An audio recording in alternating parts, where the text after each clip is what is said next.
Welcome to the Well Off Podcast, where the goal is to motivate, inspire, and share success principles. I'm your host, George Almasri. On this episode, I interviewed Stefanie Beharry. I hope I'm saying that right. She's a CPA and offers fractional CFO services. So I had no idea what that was before I met her, but basically she's going to break it down in the podcast episode as you're listening to it. But she helps investors make sure that their cash flow is in line with where it should be. She helps you review all of your expenses and that sort of thing to make sure that nothing's out of the ordinary. Basically, she looks after everything financial when it comes to your active business in real estate. She also is an investor herself. So she's got a rental portfolio. She does some private lending. So we talked a little bit about her journey and how she got to where she is today. So I hope you guys will enjoy the episode. Again, please leave us a review on the platform that you're listening on, ideally Apple Podcasts if possible. And if you want to download some free reports, go to www.welloff.ca/podcast and you can download a whole bunch of stuff over there. So there you go. Enjoy the episode. All right. I'm here with Stefanie. Thank you for joining me today. Thank you for having me. Yeah. Can you tell me a bit about where you grew up and a couple things you remember from your childhood? Sure. So I grew up in North York, in Ontario, Canada. I was very active into competitive sport as a child. Mm-hmm. So when I think about my childhood, that governs everything. I was in competitive rhythmic gymnastics for 15 years of my childhood, competed for Canada, almost made it to the Olympics. Oh, wow. So that definitely is something that stands out in my childhood and has really defined me as a person. Okay. Tell me a little bit more. Tell me, well, first of all, what's your background?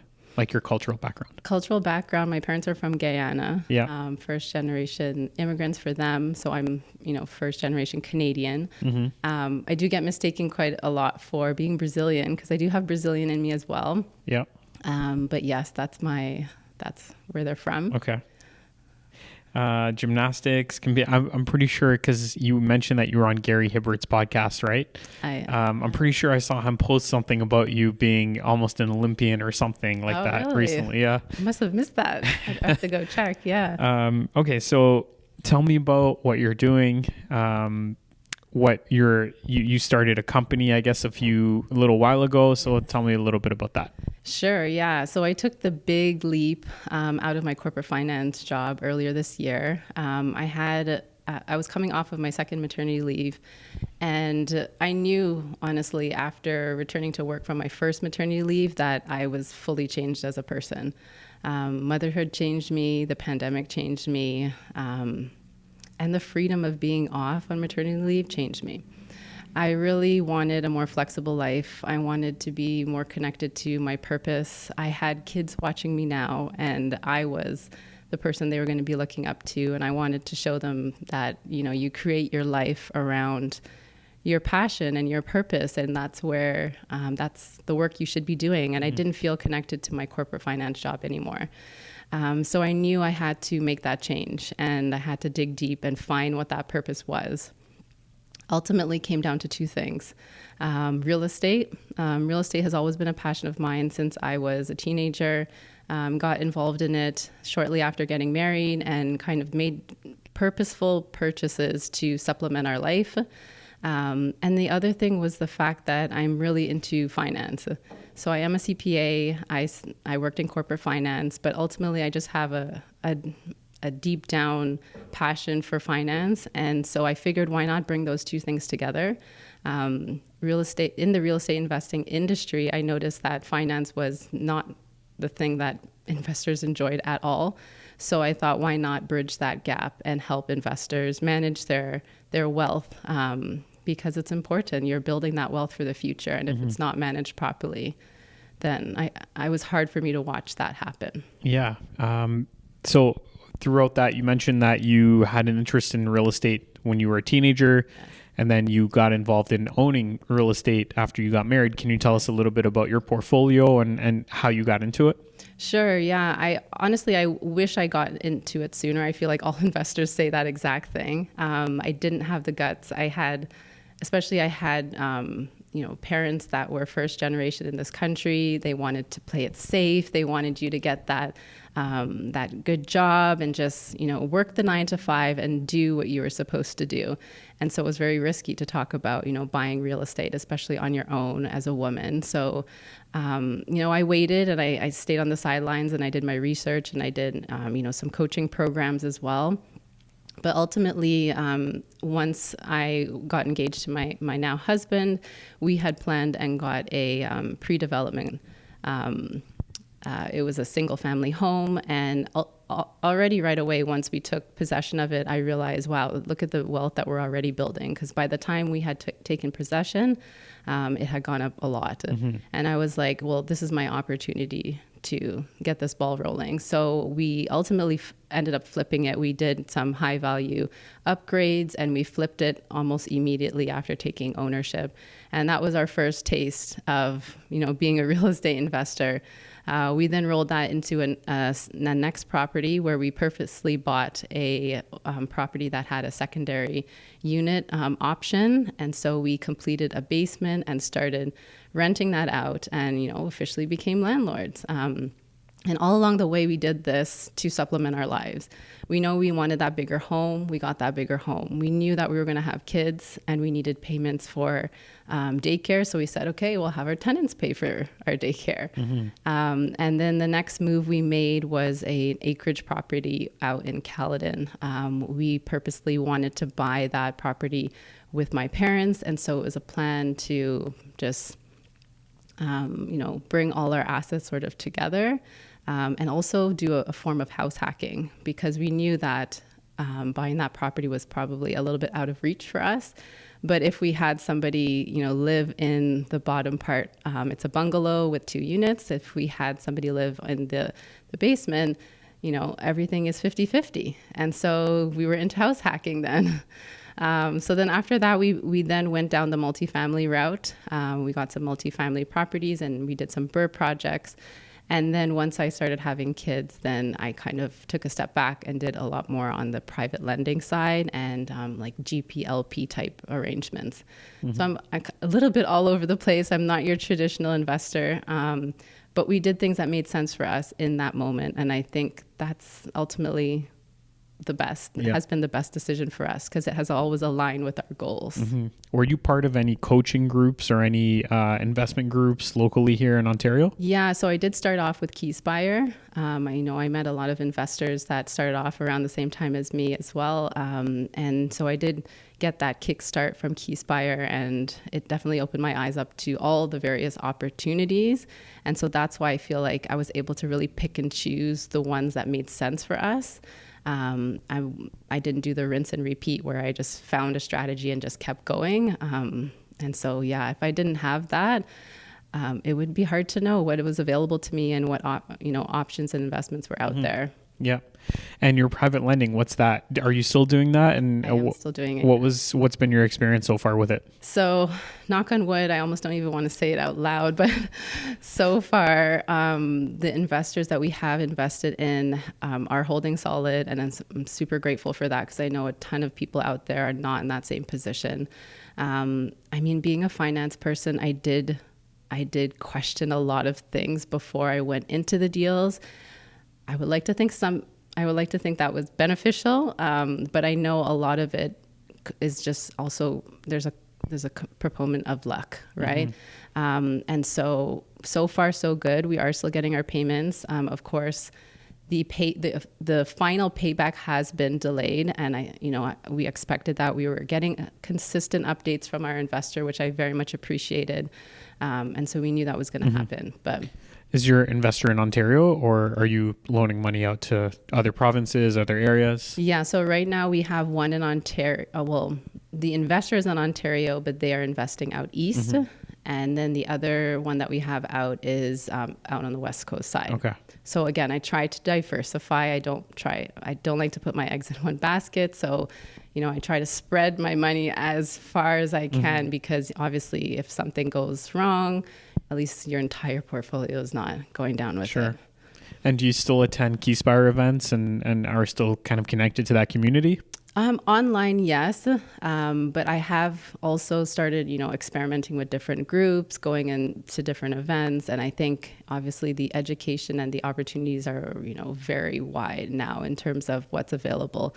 So I don't like to stick to only one thing. Again, Yeah. I guess it's a diversification thing for me. I like to get a little bit of everything from everywhere. Yeah. What's your what would be like your favorite groups that you're a part of or that you've attended events for?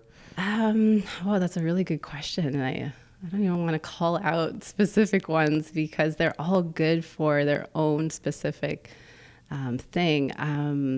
Well, just because I am a woman and I obviously I want to promote, diversity. I do like the Canadian Real Estate Women's Association. That's a good one. I really do like the way Sarah Larby does her speed networking. That's been really cool. I've also helped and volunteered at Danielle Chiason's and Corey McKinnon's events recently. So those have kind of been my groups recently. But I'm always, looking to see another event or way to just get myself out there and meet new people. Yeah. So let's dive into your practice and what you've been doing lately and how you're helping real estate investors. So let's talk about that. Yes. So I started an accounting firm and I specialize in fractional CFO services. And I know that's a concept that the real estate investing space has not heard before. And I have to do a lot of explanations around what that is. So just think about your big company. You know that they have a CEO and they will have a CFO, which is essentially the C-level executive, but on the finance side of things. And traditionally, small and medium-sized companies do not have access to that high-level expertise because a CFO comes at a pretty penny. Fractional CFO basically gives the small and medium-sized companies access to that high-level expertise around strategy and analytics and planning. A fractional CFO would only be working with you on a part-time basis.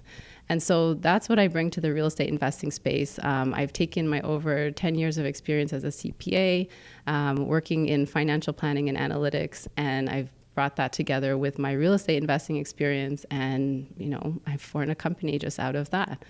And so that's what I'm doing right now. Okay.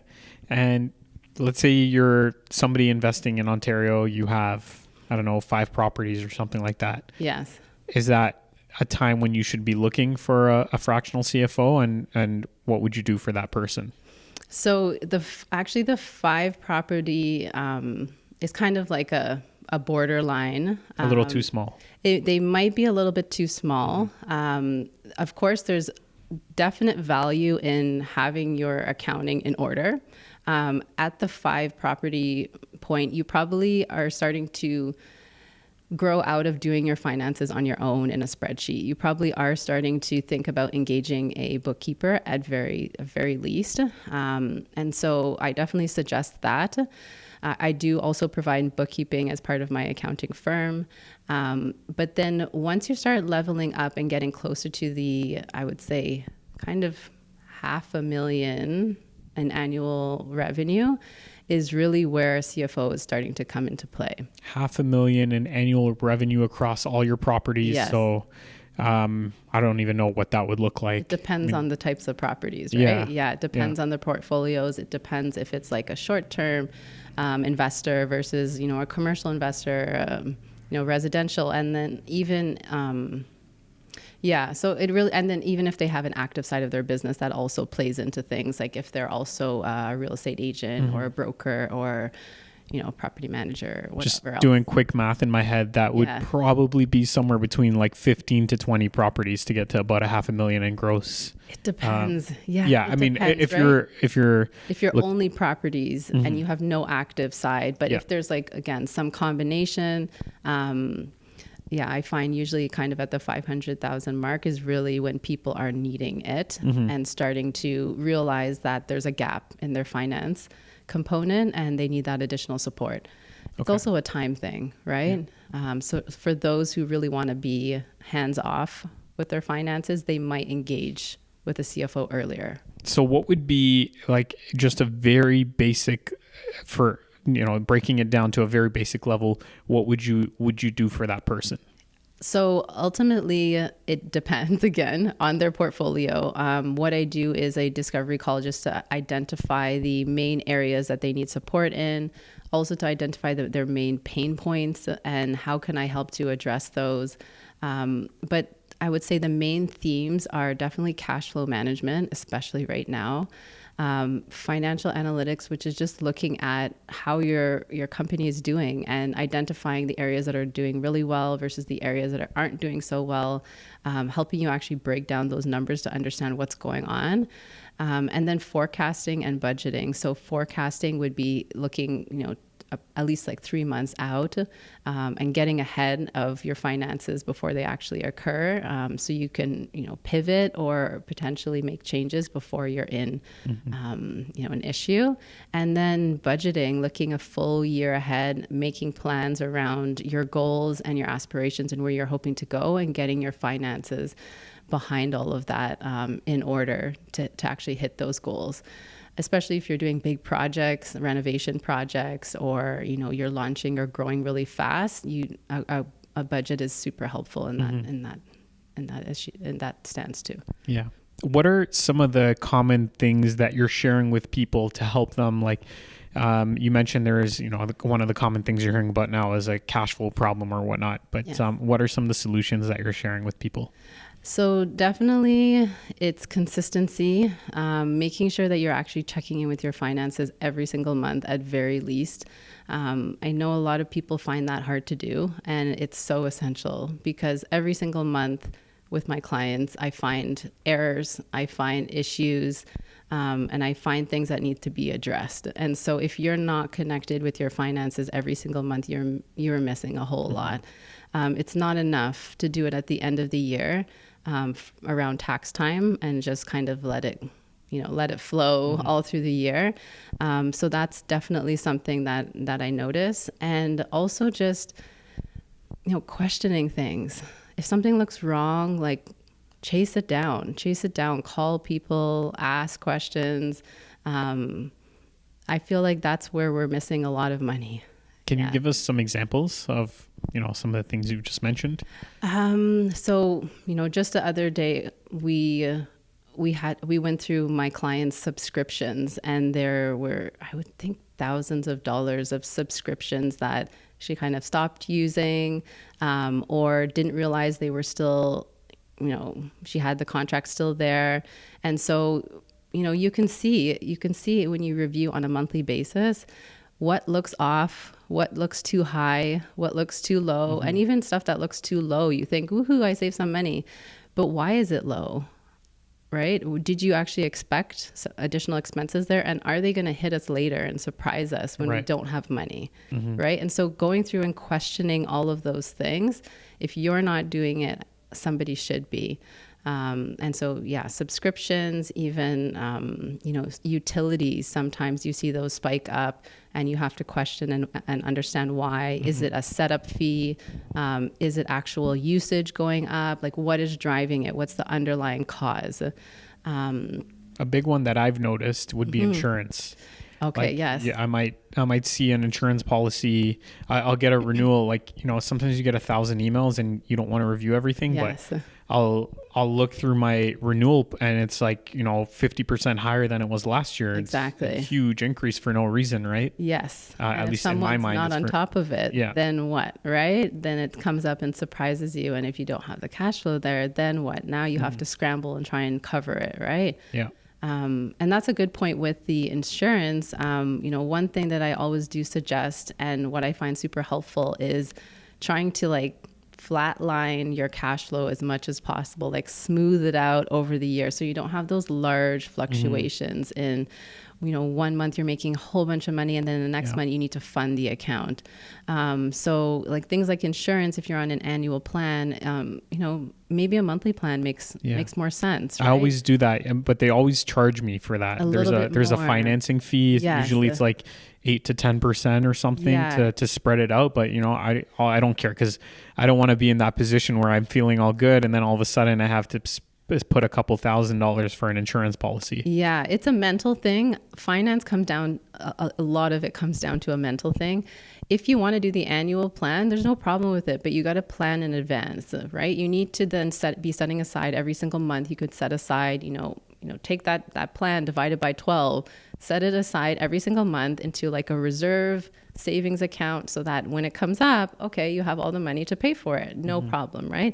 But it obviously involves some sort of planning. Again, somebody has to be responsible for that planning, whether that be yourself or you have somebody external doing it for you. Yeah. Alternatively, if you want it to be more automated and you don't want to deal with that piece at all, well then put it on a monthly, right? So it is personal and it comes down to how you want to manage it. For sure. We were also talking about like some tools, so behind the scenes tools and systems that you help people with. Can you share a little bit about that? Yeah, so it depends on what level of investor you are at. Obviously for a beginner investor, at very least, they should be managing their cash flow in an Excel tracker. I do have a beginner course and beginner downloadable for beginner investors that will get them set up with how they need to manage their finances on their own. When you're then starting to level up and thinking about a bookkeeper, that's when you're going to be starting to think about an accounting software. I do recommend QuickBooks. It's the only software that I work in, and I think it's very robust and works through multiple types of businesses, including active sides of your business potentially. And also just getting yourself organized with your receipts management. You can invest in getting a receipt storage software such as Dext, or have another system in place, such as using a cloud folder, if that's more convenient for you. See, this is one thing I never understood about that. QuickBooks has a built-in kind of like receipt manager. So if you're already using QuickBooks, I mean, I know it's not as good as potentially the other ones, but why would you pay for 2 subscriptions if it's already included? It does depend on how you manage it. The one that's included, like what you mentioned, is not, it's a little trippy sometimes. It doesn't work too well sometimes. It doesn't pick up all the details. I guess it's just the technology that they're using. So definitely, if that's already included, definitely try it out. See how it works for you. See if it's meeting your needs. Maybe if you're on the smaller side, it's fine. Once you start getting larger and you have like a ton of receipts, paying for that separate subscription might actually make sense for you, especially if it's saving you a lot of time on the back end, having to redo things if it's not scanning it properly. Right. But just knowing that there's options out there to make things more efficient for you. Gone are the days that you have a shoebox of receipts and you're going through those or passing that off to the accountant at the end of the month.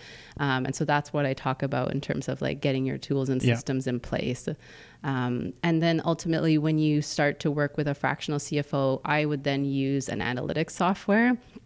So I use an analytics software that connects directly to QuickBooks that then allows me to, do graphs and charts and really explain the story to my clients as to what's actually happening in their business. And so we're able to really dive deep into the details and the story of what's going well and what's not going well, and what does the future look like, and forecasting our numbers out and all of that. So just leveraging technology and getting your processes in place to make things extra smooth and easy. What are some of the things that are covered in that analytics plugin that you mentioned?